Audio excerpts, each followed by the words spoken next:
नमस्कार दोस्तों। आइए आज से हम लोग इतिहास की श्रृंखला को शुरुआत करते हैं। यह इतिहास के वीडियोस उन बच्चों के लिए हैं जो बच्चे बिल्कुल लोअर इकोनॉमिकल वर्ग से आते हैं, कमज़ोर वर्ग से आते हैं और जो बच्चे कोचिंग संस्थान ज्वाइन नहीं कर सकते। यह वीडियोस उनके लिए है जिनके पास पैसे कम हैं और जो लोग अपने घर बैठे आईएएस पीसीएस जैसे एग्ज़ाम को क्वालिफाई करना चाहते हैं या किसी भी कंपटीशन एग्ज़ाम की तैयारी करना चाहते हैं, उनके लिए यह वीडियो बहुत हेल्पफुल होगी। मैं आपको 100% गारंटी तो नहीं दे सकता, लेकिन मैं आपसे ये उम्मीद जता सकता हूँ कि यदि आप इस वीडियोस को देखते हैं, इसको बार बार रिवीजन करते हैं, तो आप इतिहास से आने वाले सभी क्वेश्चंस इस वीडियो से मिल जाएंगे। इसकी गारंटी मैं देता हूँ। इसलिए आप बिल्कुल निश्चिंत होकर के इस वीडियोस को देखें और इसे नोट्स करें, नोट्स बनाएं। यदि आप विद्यार्थी हैं तो आपको नोट्स जरूर बनाना चाहिए। इसे नोट्स बनाएं और इसे बार बार रिवीजन करें और इसका फायदा आपको बहुत ज़्यादा मिलेगा। तो आज हम इतिहास के बारे में बात करेंगे। तो सबसे पहले बात करते हैं कि इतिहास का डेफिनेशन क्या है, इतिहास का परिभाषा क्या है। हमको बचपन से ये चीजें बताई जाती है कि भूतकाल में घटित किसी भी घटना को क्रमबद्ध दोहराया जाता है तो इसे हम इतिहास बोलते हैं। लेकिन ये बचपन की बातें थी। अब वर्तमान समय में अगर हम इतिहास की परिभाषा की बात करें तो अतीत के सभी पक्षों का अध्ययन इतिहास कहलाता है। जैसे अतीत काल में कोई भी घटना घटी है तो उसके हम सभी पक्षों का अध्ययन करेंगे, जैसे सामाजिक, आर्थिक, राजनैतिक, इस तरह के पक्षों का अध्ययन करेंगे। जब हम किसी घटना के सभी पक्षों पर विचार कर लेते हैं तो हम इसको इतिहास बोलते हैं। इसके बाद हम जानेंगे कि इतिहास लेखन के बारे में क्या कहा गया है इतिहासकारों के द्वारा। अधिकतर इतिहासकारों का मानना है कि जो हेरोडोटस था वह संसार का पहला व्यक्ति था जिसने इतिहास को लिखना शुरू किया। हेरोडोटस यूनान या ग्रीक का रहने वाला था। यह 500 बीसी के आसपास यानी लगभग 500 बीसी में उसने एक किताब लिखी जिसका नाम है हिस्टोरिका। उस हिस्टोरिका में उसने ईरान के हखमनी वंश के बारे में उसने लिखा है। और हेरोडोटस ने हिस्टोरिका में ये बात भी लिखा है कि ईरान के हखमनी वंश के जो शासक थे डेरियस प्रथम या दारा प्रथम, उन्होंने भारत के पश्चिम उत्तर सीमा पर यानी पश्चिमोत्तर भारत में उन्होंने आक्रमण किया और इसे जीता और जीतने के बाद अपने साम्राज्य का 20वां प्रांत बनाया। इसके बाद अधिकतर इतिहासकारों का मानना यह था कि भारतीयों को इतिहास लेखन का ज्ञान नहीं था। लेकिन इस अवधारणा को खंडित करते हुए डॉक्टर कीथ एक इतिहासकार है। तो इस अवधारणा को खंडित करते हुए डॉक्टर कीथ कहते हैं कि भारतीयों को इतिहास लेखन का ज्ञान था। उन्होंने कई सारे उदाहरण दिए। आपको भी अगर थोड़ी बहुत भी इतिहास की जानकारी होगी तो आपने सुना होगा सम्राट अशोक का नाम। सम्राट अशोक, रुद्रदामन, खारवेल इत्यादि जो राजा थे, जो शासक थे, इनके जो पुरातात्विक स्रोत थे, जो लेख थे, अभिलेख थे, उन अभिलेखों से हमें इतिहास के बारे में विस्तृत जानकारी मिलती है। इसके अलावा भी हमारे पास साहित्यिक स्रोत भी है जिससे हम लोगों को इतिहास के बारे में विस्तृत जानकारी मिलती है। जैसे हमारे पास वेद हैं, पुराण हैं, उसके बाद हमारे पास अर्थशास्त्र भी है, चाणक्य के द्वारा लिखा गया अर्थशास्त्र भी है। इन सब से भी इतिहास के बारे में विस्तृत जानकारी मिलती है। 12वीं शताब्दी एडी में कलहन के द्वारा लिखी गई राजतरंगिणी पुस्तक, यह कश्मीर के इतिहास से संबंधित है, यह संस्कृत में लिखा गया है, तो इससे भी हमें इतिहास के बारे में विस्तृत जानकारी मिलती है। इन सभी तथ्यों से ये बात पता चलता है कि भारतीयों को इतिहास लेखन का ज्ञान था। तो इस बात को नकारा नहीं जा सकता कि भारतीयों को इतिहास लेखन का ज्ञान था।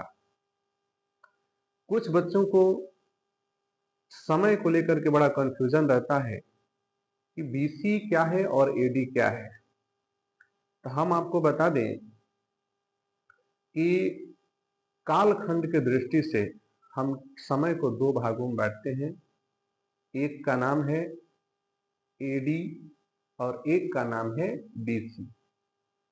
तो ये जो एडी है, एडी का पूरा नाम है एनो डोमिनी। एनो डोमिनी, और एनो डोमिनी लैटिन भाषा का शब्द होता है। और बीसी का पूरा मतलब होता है बर्न क्राइस्ट। Burn Christ. तो थोड़ा सा अगर हम इस तरीके से बात करें कि टाइम पीरियड में ईसा मसीह के जन्म को मानक समय माना गया है। जैसे ईसा मसीह का जो जन्म है, उस जन्म के पहले जितने टाइम पीरियड रहे हैं, जितने समय आएंगे, इसको हम बोलेंगे बीसी। और बीसी को ही हम बोलते हैं ईसा पूर्व। यानी ईसा मसीह के जन्म से पहले के जो समय होंगे उनको हम बीसी लिखेंगे, यानी ईसा पूर्व। और ईसा मसीह के जन्म के बाद जितने समय आएंगे उसे हम एडी लिखेंगे, यानी ईसवी सन लिखेंगे। और ईसवी सन को ही हम लोग शॉर्टकट में ईसवी लिखते हैं। तो यदि आप विद्यार्थी हैं तो इस वीडियो को ध्यान से देखें, बात को समझें। यह वीडियो कंटिन्यू चलती रहेगी। आप पूरा प्राचीन इतिहास, मध्यकालीन और आधुनिक, इन सभी को बहुत डिटेल के साथ बताया जाएगा और नोट कराया जाएगा। यदि आप विद्यार्थी हैं तो कॉपी और पेन ले करके बैठें और इस वीडियो पर विचार जरूर करें। हमारे हिंदुस्तान में सबसे बड़ी समस्या ये है कि लोग फ्री के चीजों की कीमत नहीं समझते हैं, और पैसे से जब कोई चीज खरीदते हैं तो उसकी कीमत ज्यादा होती है। इसलिए इस वीडियो को बिल्कुल आप सीरियस लें और नोट्स बनाएं, और बिल्कुल क्रम से जैसे जैसे वीडियोस में बताया जाएगा, जैसे लिखवाया जाएगा, वैसे आप बिल्कुल क्रम से लिखते चलें और उसे बिल्कुल रिवीजन करते चलें।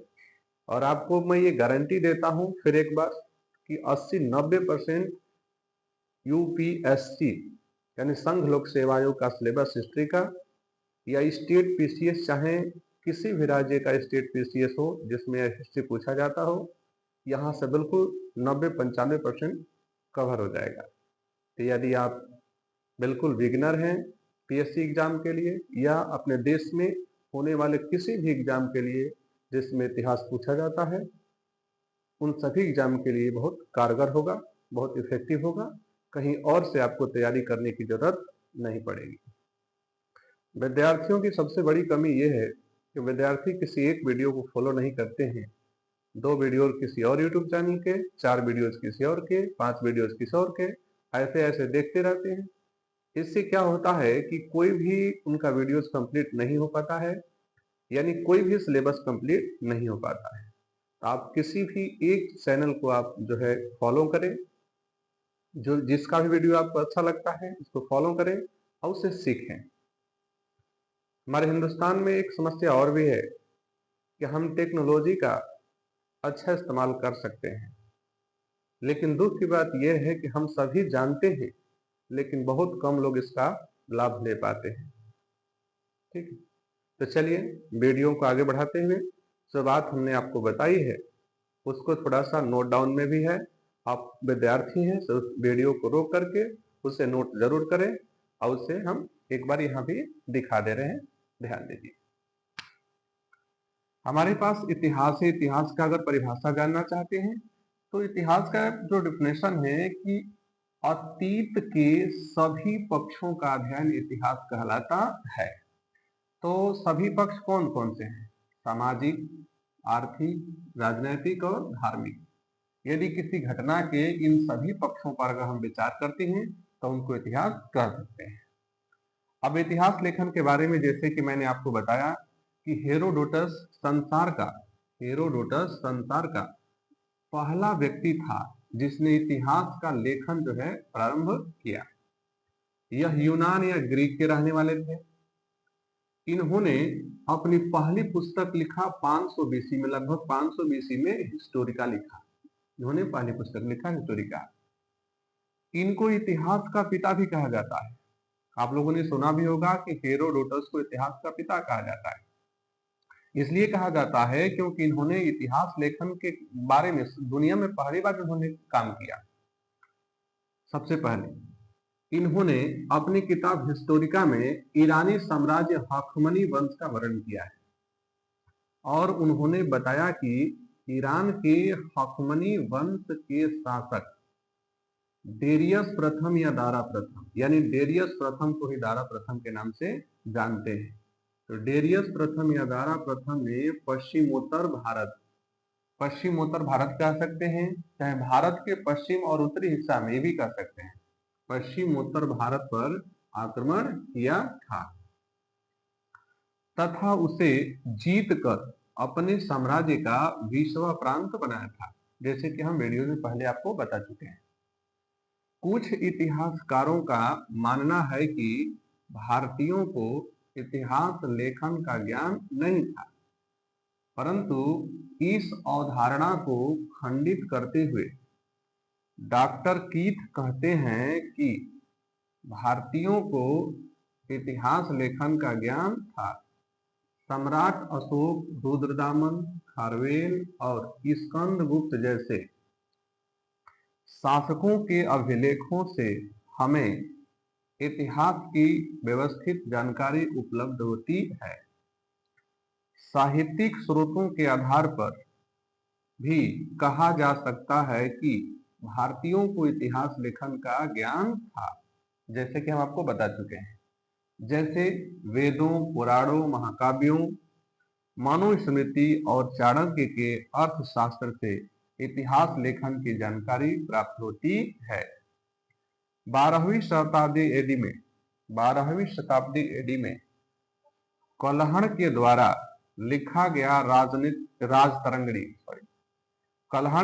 लिखा गया राजतरंगिणी भी एक ऐतिहासिक ग्रंथ है जिसका संबंध कश्मीर के इतिहास से है।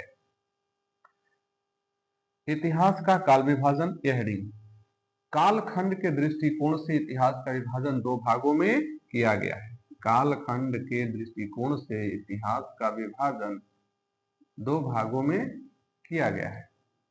एक है हमारा बीसी और दूसरा है एडी। बीसी का फुल नेम बिफोर क्राइस्ट और बीसी को हिंदी में क्या बोलते हैं? ईसा पूर्व। और दूसरा है एडी। एडी को बोला जाता है एनो डोमिनी। एनो डोमिनी जो है, यह एनो डोमिनी कैसे है? लैटिन शब्द है। कैसा शब्द है? लैटिन शब्द। एनो डोमिनी जो है लैटिन शब्द है और इसी को हम एडी को शॉर्टकट में ईसवी बोलते हैं और इसका पूरा है ईसवी सन। अब इसको हम ए ईयर ऑफ गॉड भी बोलते हैं। बात समझिए। जैसे मान लीजिए ये ईसा मसीह का जन्म है, इस जन्म को हमने सेंटर मान लिया, तो इस जन्म से पहले जितनी भी घटनाएं होंगी उन सभी घटनाओं के समय को हम बीसी से लिखेंगे और इस जन्म के बाद जितनी भी घटनाएं होगी इसको हम लिखेंगे एडी से लिखेंगे। जैसे मान लीजिए हमने लिखा है यहाँ से 2500 बीसी, इसका मतलब कि ये जो घटना है ईसा मसीह के जन्म से पहले 2500 जन्म पहले, देख रहे हैं, ये घटना हुई है। तो जन्म से पहले जो भी मतलब जन्म से पहले जो भी समय पीरियड रहेगा हम उसको लिखेंगे बीसी और जन्म के जो बाद रहेगा उसे लिखेंगे एडी। उदाहरण के तौर पर हम समझ सकते हैं कि 2500 बीसी से 1750 बीसी जो है, यह सिंधु घाटी सभ्यता, इंडस वैली सिविलाइजेशन, यानी सिंधु घाटी सभ्यता का ये समय है। अभी हम आगे पढ़ेंगे, जब सिंधु घाटी सभ्यता आपको पढ़ाएंगे तो बिल्कुल डिटेल से बताएंगे। तो 2500 बीसी से 1750 बीसी जो टाइम पीरियड है, यह सिंधु घाटी सभ्यता का समय है। इसका मतलब ये हुआ कि ईसा मसीह के जन्म से 2500 साल पहले ये सभ्यता शुरू हुई थी। तो आप देखिए, जैसे अभी हमारे यहाँ चल रहा है 2024, हम लोगों का टाइम पीरियड चल रहा है, तो इसका मतलब ये है कि ईसा मसीह के जन्म के बाद 2000 साल गुजर गए, 2024 साल गुजर गए। हमारा देश आजाद हुआ था 1947 में, 1947 ईस्वी में। इसका मतलब ईसा मसीह के जन्म के 1947 यानी 1900 साल आप प्लस 47 साल, इतने साल पर आजाद हुआ था हमारा देश। तो मैं उम्मीद करता हूं मेरी बात आप समझ पा रहे होंगे। तो यदि आप विद्यार्थी हैं तो वीडियो को स्क्रीनशॉट जरूर लें और इस वीडियो को रोक करके इससे नोट बनाएं और कंटिन्यू ये वीडियो आपको मिलती रहेगी। तब इसको हम आगे बढ़ाते हैं।